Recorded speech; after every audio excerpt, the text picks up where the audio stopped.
नमस्कार, मी ॲडव्होकेट राणी सोनवणे। मी आज आपल्याला नोटरीच्या संदर्भात एक नवीन व्हिडिओ करत आहे। त्या व्हिडिओचा विषय असा आहे की नोटरीची प्रॅक्टिस कशी वाढवायची। आता नोटरीची जी प्रॅक्टिस आहे ती प्रॅक्टिस तुम्ही सहजपणे चांगली वाढवू शकता।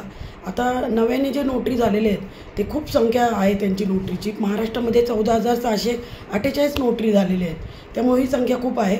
आणि मला बरेच जण नोटरी भेटतात नवीन नियुक्त झालेले, आणि त्यांची अशी चर्चा होते, ते असं सांगतात मला की मॅडम आता एवढी नोटरी झाली, सगळीकडेच नोटरी आहेत, आता मग आपली प्रॅक्टिस कशी चालणार, आमची कशी चालणार। तर पहिले तर तुम्हाला नोटरीची तुमची प्रॅक्टिस वाढवायची असेल, पहिले तर हा विचार तुमचा काढून टाकायला पाहिजे, तुम्ही विचार तुमच्या डोक्यातून। कारण असं काही नाही आहे, हा समुद्र आहे।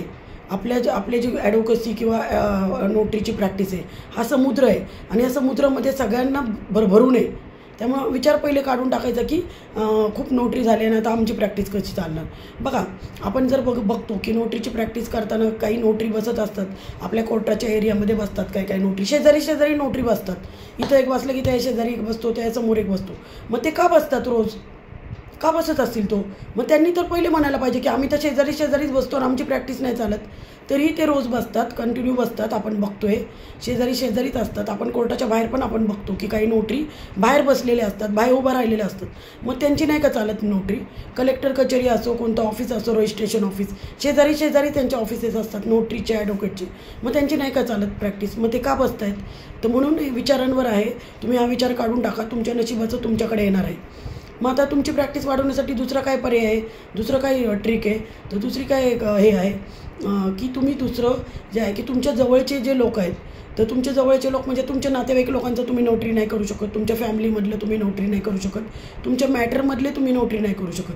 त्यामुळं तुमच्याकडे जर एखादी व्यक्ती नोटरी करण्यासाठी आली, तुमची मैत्रीण किंवा मित्र किंवा तुमच्या ओळखीचे, खूप जास्त चांगल्या ओळखीचे ठराविक लोकच असतात आपल्या फ्रेंड लिस्टमध्ये की जे खूप जवळचे असतात, त्यांच्याकडनं तुम्ही पैसे घ्यायचे नाही। समजा आता तुमची एक चांगली मैत्रीण आहे आणि तिचं काही नोटरीचं असेल, तिचं कितीही असो, 1 असो, 2 असो, 3 असो, तिचे पैसे घ्यायचेच नाहीत। इव्हन तिकिटाचे पण पैसे घ्यायचे नाहीत।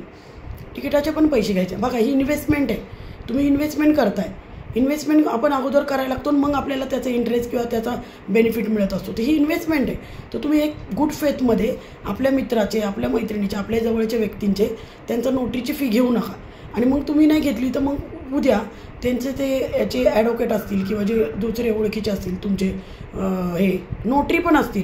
समजा आता मी नोटरी आहे, तर मी माझे नोटरीचे कामं नाही करू शकत, म्हणजे माझ्या मॅटरमध्ये मी माझे नोटरी नाही करू शकत। मग मला दुसऱ्या एका माझ्या मैत्रिणीला जी नोटरी आहे तिला सांगावं लागतं। मग असं आपण एकमेकांना काम देतो। मग असं आपण काम केल्यावर तेव्हा पण तुम्ही नाही घेतले तर तुम्हाला ती व्यक्ती तुमचा फायदा होईल असं दुसरं काम घेऊन येत असते।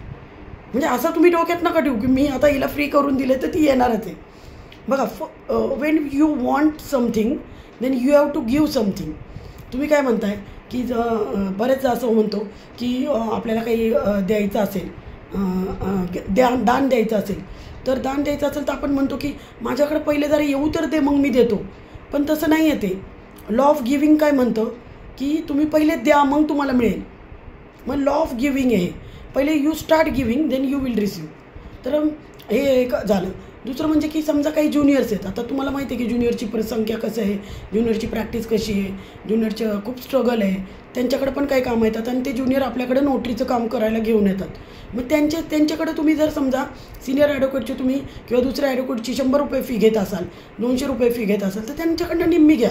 मग ते ज्युनियर्स तुमच्याकडं कंटिन्यू तुमच्याकडे काम घेऊन येतील, कारण ज्युनियर्सकडं कामं येत असतात। आणि मग तुम्ही जर त्यांची फी कमी घ्याल तर मग ती कमी घेईल। तर दुसरं म्हणजे की मी असं नाही सांगत आहे, बघा आता आपण नोटरी आहोत, आपले नोटरी असोसिएशन आहे, आपण एक ठराविक एक रेटनी आपण प्रॅक्टिस करायला पाहिजे। आणि हे कायदाच आहे, नोटरी रूल्समध्ये लिहिलेलंच आहे। आय थिंक सेक्शन 10 रूल्समध्ये लिहिलेलं आहे की आपण किती फी घ्यायची, बरोबर आहे। पण आपण आपला एखादा पक्षकार गरीब आहे, आणि जो गरीब पक्षकार आहे त्याच्याकडे नाहीच आहेत पैसे, आपल्याला कळतं आहे, त्यांनी स्टॅम्प पण कसा तरी आणला आहे, आपण त्याला थोडंसं रिलॅक्सेशन देऊ शकतो। एक जरा थोडं आपल्या ह्याच्यामध्ये की आपण थोडंसं मदत केली तर मग आपल्याला पण त्याच्यामध्ये हे होऊ शकतो। दुसरं म्हणजे की तुमचे जे कॉन्टॅक्ट आहेत, तर ते कॉन्टॅक्टमध्ये सगळ्या कॉन्टॅक्टमध्ये सगळ्यांना फोन करा, सगळ्यांना मेसेज पाठवा, सगळ्यांना व्हॉट्सअप मेसेज पाठवा की मी नोटरी झालेली आहे, काय काम असेल तर नक्की सांगा। दुसरं तिसरं म्हणजे की आता हे मे महिना येतो आहे, एप्रिल महिना, मे, जून महिना येतो. मग आता सगळ्यांचे रिझल्ट लागलेले असतात. मग रिझल्ट लागल्यावर ते रिझल्टची कॉपी त्यांना ट्रू कॉपी लागत असते, ट्रू कॉपी किंवा अटेस्टेड. मग ते आपल्याकडे येतात. मग काही लोकांचे 2 असतात, 3 असतात, काही लोकांचे 1, 2 किंवा 5, 10 वगैरे असं असतात. आणि रिझल्ट काय 1-1 पानाचंच असतात, 1-1, 2-2. मग तुम्ही असं एक वन डे ठेवू शकता तुमच्या ऑफिसमध्ये किंवा तुमच्या एरियामध्ये. तुम्ही असं म्हणू शकता की आज 2 तास मी ट्रू कॉपी किंवा अटेस्टेड जे आहे मार्कलिस्टचे ते मी 10वीचे किंवा 8वी 9वीचे हे मी फ्री ऑफ कॉस्ट करणार आहे. समजा माझं ऑफिस आहे आणि मी तिथे वन डे एक मी ठेवला की उद्या रविवार आहे आणि उद्या सुट्टी आहे आणि उद्या मी एक फ्रीमध्ये 2 तास सगळ्यांना ट्रू कॉपी करून दिली, जे 10वी किंवा 12वी झालेले आहेत किंवा त्यांची आता नुकतीच एक्झाम झाली आणि त्यांना हे काय करायचं आहे, ट्रू कॉपी करायचं आहे मार्कलिस्टची ट्रू कॉपी मी फ्री ऑफ कॉस्ट दिली. तर मी नोटरी आहे असे प्रत्येकाला कळतं. त्यांच्याकडे आपला शिक्का जातो, त्यांच्याकडे आपला नंबर पण जातो. ते आपल्या ऑफिसला व्हिजिट करतात आणि मग आपली त्यांची ओळख होती आणि पुन्हा काही काम असेल तर ते आपल्याकडे नक्की आणून देतात. तर अशा पद्धतीने हे एक झालं. दुसरं म्हणजे की समजा तुम्हाला काम वाढवायचं आहे तुमचं नोटरीचं, तर तुम्हाला काम हे कसं वाढतं बघा, मी तुम्हाला सांगते. ॲडव्होकेसीचं पण आणि नोटरीचं पण तुमच्या कॉन्टॅक्टवर तुमची प्रॅक्टिस असते. तुमचे जेवढे कॉन्टॅक्ट तेवढी तुमची प्रॅक्टिस जास्त. तर तुम्ही तुमचे कॉन्टॅक्ट वाढवणं गरजेचं आहे. जसं की कोणत्या तरी NGOला रिलेटेड तुम्ही जॉईन व्हायला पाहिजे, कोणती तरी संस्थेला तुम्ही जॉईन व्हायला पाहिजे. जसं की लीगल एड आहे आपलं, डाल्सा आहे पुण्यामध्ये, पुणे जिल्हा विधी सेवा प्राधिकरण आहे, त्याच्या माध्यमातून तुम्ही कामं करायला पाहिजे. त्याच्यातून तुम्ही प्रो बोनो काम करायला पाहिजे फ्री ऑफ कास्ट. मग त्याच्यातून तुमची ओळखे वाढतात, तुमचे कॉन्टॅक्ट वाढतात. आणि जेव्हा तुम्ही फ्रीमध्ये काम करता लीगल एडच्या माध्यमातून, तेव्हा तुमचं एक स्टेटस वेगळं असतं लोकांसमोर. आणि मग त्यामुळं त्या माध्यमातून पण तुमच्या ओळखी होतात आणि मग ते लोक तुम्हाला तुमच्याकडं काम देतात. हे एक असं एक झालं. आणि दुसरं एक असं आहे की तुमच्या कॉन्टॅक्टमधून तुम्हाला कामं मिळतात, हे मी तुम्हाला सांगितलंच आहे. मग कॉन्टॅक्ट वाढवण्यासाठी तुम्ही एखादं सांगितलंच मी की NGO जॉईन करू शकता, एखादी संस्था आहे त्या संस्थेबरोबर काम करू शकता. आणि कॉन्टॅक्ट वाढवण्यासाठी अजून काय आहे की तुम्ही एखादा ग्रुप जॉईन करू शकता. एखादा कोणता ग्रुप असेल, लायन्स क्लब असेल आता, किंवा कोणते वुमन ग्रुप आहेत, बचत गट आहेत, असे तुम्ही एका वेगवेगळ्या ग्रुपमध्ये तुम्ही हे करू शकता. आणि जेणेकरून तुमचे कॉन्टॅक्ट वाढतात, तुम्ही लोकांसमोर येता आणि तुम्हाला कळतं की तुम्ही सांगणारच आहात तिथं, तुमचं ॲडव्हर्टायझिंग तिथं होतीच की तुम्ही ॲडव्होकेट आणि नोटरी, तुम्हाला त्यांच्यातून काम येतं. आणि दुसरं म्हणजे की सगळ्यात महत्त्वाचं की आता तुम्ही नोटरी प्रॅक्टिस कुठं करणार आहे हे तुम्ही ठरवून घ्या. की जसं की आता आपण कोर्टामध्ये प्रॅक्टिस करतो, मग आता आपल्या कोर्टामध्ये जर ऑफिस असेल तर ऑब्वियस आहे की आपल्या ऑफिसच्या तिथं आपला बोर्ड असणार आहे आणि तुम्हाला तिथं कामं येणार आहे. पण समजा आता आपलं ऑफिस नसेल, आपलं टेबल असेल, तर मग टेबलच्या तिथं पण तुमची कामं येणार आहेत. पण समजा आपलं टेबल पण नसेल, ऑफिस पण नसेल, मग तुम्ही तुमच्या एक जवळ कोर्टाच्या एरियाच्या जवळ एखादं ऑफिस तुम्ही भाड्याने घेऊ शकता की जिथं तुम्ही तुमची प्रॅक्टिस करू शकता, तुमचं बोर्ड लावू शकता. कोर्टाच्या जवळपास जर तुम्ही कामं करायला सुरुवात केली तर तुमची प्रॅक्टिस वाढणार आहे. बघा, आपल्याला कामं कुठं मिळणार आहेत, तर आपल्याला कामं कोर्टात मिळणार आहेत, आपल्याला कामं रजिस्टर ऑफिसमध्ये मिळणार आहेत, आपल्याला कामं शाळांच्या जवळ किंवा जिथं गर्दीचा एरिया असेल, बँका असतील किंवा काय असेल, आणि जिथं स्टॅम्प वेंडर अवेलेबल असेल. बघा, अगोदर असं व्हायचं की नोटरीज कितीतरी स्टॅम्प स्वतःकडे घेऊन ठेवायचे आणि मग ते लोकांना द्यायचे. आता स्टॅम्प आपण आपल्या नावाने घेऊ नाही शकत आहे. आपण आता ती रिस्क घ्यायची नाही आहे. एखादा पक्षकार आला तर त्या पक्षकाराला सांगायचं तुम्हीच आणा स्टॅम्प, त्याला दाखवायचं की इथं आमच्या शेजारीच इथून घ्या, आणि पण तुम्ही आणायचं नाही त्यांचा स्टॅम्प, कारण आता रिस्क आहे की आपण आपल्या नावाने नाही घ्यायचा स्टॅम्प. मग तुमची जी प्रॅक्टिस वाढवायची असेल तर तुम्ही अशा एरियामध्ये तुमचं ऑफिस पाहिजे, अशा एरियामध्ये तुम्ही काम करायला सुरुवात करायला पाहिजे की जिथं स्टॅम्प वेंडर जवळच आहे. म्हणजे तुमचं जिथं ऑफिस आहे, तुम्ही जिथं काम करणार आहे, तिथं शेजारीच स्टॅम्प वेंडर पाहिजे. तुमच्याकडं कामं आली, समजा एखादं क्लायंट माझ्याकडे आला आणि मला सांगितलं, पक्षकार म्हणले की आम्हाला ॲफिडेविट करायचं आहे, मग ॲफिडेविटला 500 रुपयाचा स्टॅम्प हे तयार करून आणा. पण जर 500 रुपयाचा स्टॅम्पच तिथं माझ्याजवळ अवेलेबल नसेल तर मग त्या क्लायंटला शोधावं लागणार आहे. म्हणून मग मी जवळपासच्या एरियामध्ये जर माझ्या स्टॅम्प वेंडर असेल तर मग माझ्याकडे ते काम येईल. तर अशा पद्धतीने. दुसरं म्हणजे की तुम्ही तुमची प्रॅक्टिस वाढवण्याच्या दृष्टीने तुम्ही सगळ्यांना सांगणं गरजेचं आहे की मी नोटरी झालेली आहे आणि काय काम असेल तर मला हक्काने सांगा. दुसरं म्हणजे की तुम्ही तुमच्या एरियातल्या लोकांना सांगणं गरजेचं आहे की मी नोटरी झालेली आहे. दुसरं म्हणजे की बघा, इथं कसं आहे की हे वाटून नका घेऊ काही, की जी व्यक्ती नोटरी नाही झाली ती नाही सांगू शकणार की मी नोटरी झालेली आहे. मी नोटरी झाली आहे तर मी सांगू शकणार आहे. म्हणजे हे एक अभिमानास्पद गोष्ट आहे की don't feel bad, don't feel any inferiority complex की मी कसं सांगू, की तुम्ही सांगत आहात की तुम्ही काही तुम्हाला त्यांना काही बेक करत नाही आहे, तुम्ही त्यांना फक्त इन्फॉर्मेशन देत आहे की मी नोटरी झालेली आहे, काय काम असेल तर नक्की मला सांग. म्हणजे ती व्यक्ती कधी कधी असं झालेलं आहे, मला असं 2015मध्ये मी नोटरी झाले, 2020मध्ये काय काय लोक म्हणत होते अरे काय यार तू नोटरी आहेस आम्हाला माहीतच नाही आहे, आणि आत्ताच मध्ये आमच्याकडे एवढं मोठं काम होतं. म्हणून असं कारण तुम्हाला कोणी सांगू नये किंवा असं तुम्हाला कोणी बोलू नये. सगळ्यांना माहिती पाहिजे तुमच्या फ्रेंड लिस्टमध्ये, तुमच्या लोकांना, तुमच्या मित्रमैत्रिणींना, तुमच्या जवळच्या वकिलांना किंवा तुमच्या पक्षकारांना की तुम्ही नोटरी झालेला आहात. आणि मग तुम्ही आता अजून नोटरीची प्रॅक्टिस वाढवण्यासाठी काय करताचा, तुमच्या एरियामधले बँका ज्या आहेत जवळच्या त्या बँकांना जाऊन भेटी देणे, त्या बँकांच्या मॅनेजरला जाऊन भेटणे, आणि त्या बँकांच्या मॅनेजरला जाऊन एक कार्ड पण तुम्ही तयार करायचं की ॲडव्होकेट अँड नोटरी, आणि ते ॲडव्होकेट अँड नोटरीचं कार्ड त्यांना देणं की सर असं असं मी आहे, माझी एवढी एवढी प्रॅक्टिस आहे, मी आता नुकतीच नोटरीची नियुक्ती झालेली आहे माझी, तर काही कामं बँकेची असतील तर मला नक्की सांगा. मग ते बँकेचे कामं खूप असतात, बँकेचे बॉन्ड असतात, त्यांचे ॲफिडेविट असतात, त्यांच्याकडे लोक येतात, त्यांच्याकडं कामं येतात, आणि मग ते काय करतात, ते त्यांना म्हणतात की जा तुम्ही कोर्टात जाऊन, किंवा तुम्हाला ते असं सांगतही नाही कुठं जाऊन, ते म्हणतात ते ॲफिडेविट घेऊन या. पण जर तुमचं तिथं कार्ड असेल, तुम्ही तिथं कॉन्टॅक्टमध्ये कायम त्यांच्या असाल, तर मग ते तुमचं कार्ड तिथं देऊ शकता, तुम्ही तुमचे कार्ड पण तिथे देऊ शकता बँकेच्या मॅनेजरला. चांगली तुम्ही त्यांच्याशी मैत्री करू शकता की काही असेल तर नक्की सांगा, तिथं अधूनमधून भेट देणे, काही मॅटर असतील ते पण तुम्ही सांगू शकता, मॅटर पण तुम्हाला मिळू शकतात. बघा नोटरीची प्रॅक्टिस झाल्यावर तुम्हाला ॲडव्होकसी सोडायची नाही आहे.